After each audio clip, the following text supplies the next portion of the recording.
నమస్తే.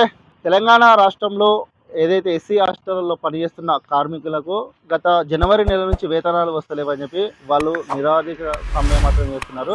అయితే ప్రస్తుతం సిద్దిపేటలో ఎస్సీ హాస్టల్ ముందు కూడా వాళ్ళు ధర్నా చేస్తున్నారు. మాకు జనవరి నుంచి వేతనాలు వస్తలేవు, మమ్మల్ని గుర్తించి ప్రభుత్వం మాకు పర్మనెంట్ చేయాలని చెప్పి వాళ్ళు అంటున్నారు. వాళ్ళ సమస్యలు ఏంది అనేది ఇంకా మరిన్ని వివరాలు అడిగి తెలుసుకుందాం. అన్న చెప్పండి, మీరు ఏ రోజు నుంచి సమస్యలు చేస్తూ మీరు ఈ ధర్నా చేస్తారు? అసలు మీకు ప్రభుత్వం నుంచి ఎలాంటి సమస్యలు ఉన్నాయి, ఏం కావాలి? టైమ్ స్కేల్ అనేది ప్రధాన డిమాండ్ మాకు. అలాగే జనవరి నుంచి కలెక్టర్ గెజిట్ ప్రకారం కాకుండా 64 జీవో తెచ్చి జీతాన్ని తగ్గించి ఇవ్వాలని గవర్నమెంట్ చూస్తుంది. అందువల్ల మేము 12వ తారీఖు నుండి నిరవధిక సమ్మెకు దిగాము. అంతకుముందు కూడా ప్రజాభవన్లో 9వ తారీఖు నాడు ధర్నా చేశాము, వినతి పత్రాలు ఇచ్చాము. మన మంత్రి గారు లక్ష్మణ్ గారు పిలిచి మాట్లాడారు, టైం ఇచ్చారు. మాట్లాడినా కూడా మా సమస్యను సాల్వ్ చేయలేదు. అంతకు మించి మేము ఇక వేరే దారి లేక దిగాల్సి వచ్చింది నిరవధిక సమ్మెకు. ఈ సమస్యను ఎట్లయినా గవర్నమెంట్ లీడ్ తీసుకొని పరిష్కరించాలని కోరుకుంటున్నాం. మీకు ఎన్ని రోజుల నుంచి జీతాలు రాలు, ఎన్ని రోజుల నుంచి పెండింగ్ ఉంది?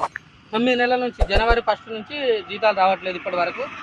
అది మళ్ళీ కంటిన్యూషన్ ఆర్డర్ అని ఆపేసారు. బడ్జెట్ వచ్చినా కూడా కంటిన్యూషన్ ఆర్డర్ అని ఎస్టీఓలు ఆపేసారు.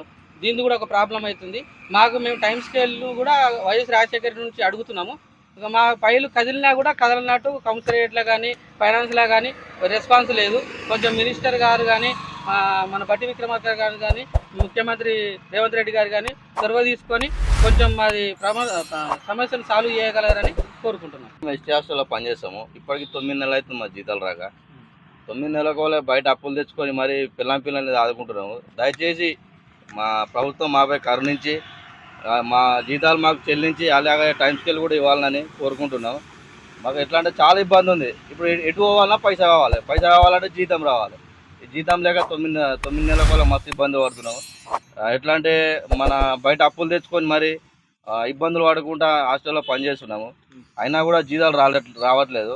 ఇప్పుడు 9 నెలల కల్లా రావాలంటే మాకు చాలా ఇబ్బంది ఉంది. మరి మీరు ఇంత పై అధికారులను అడిగితే వాళ్ళు ఏమంటారు? అడుగుతున్నామన్నా. ఇప్పుడు మొన్న 12వ తారీఖు నాడు ప్రజా దర్బార్ ర్యాలీ తీసినాం. కలెక్టర్ గారికి వినతి పత్రం ఇచ్చినాం, డీడీఓ వారికి ఇచ్చినాము. మళ్ళీ ఇప్పుడు రేపు ఎల్లుండి ఆదిశ్రావుకు వీళ్ళకి అందరికి ఇస్తూనే ఉన్నాం. అయినా కూడా ఎవరు మా దయ చూపుతలేరు. దయ చూపి ప్రభుత్వ అధికారులు అందరూ జీతాలు చెల్లించి టైం స్కేల్ ఇవ్వాలని కోరుకుంటున్నాం. కార్మికులు మాకు ఎంత తొందరగా ప్రభుత్వం స్పందించి మా డిమాండ్లను నెరవేరిస్తే మేము అంత తొందరగా స్ట్రైక్ అనేది విరమిస్తామని చెప్తుంది. కెమెరా పర్సన్ అంజితో రాజేష్, మన కర్తవ్యం, సిద్దిపేట.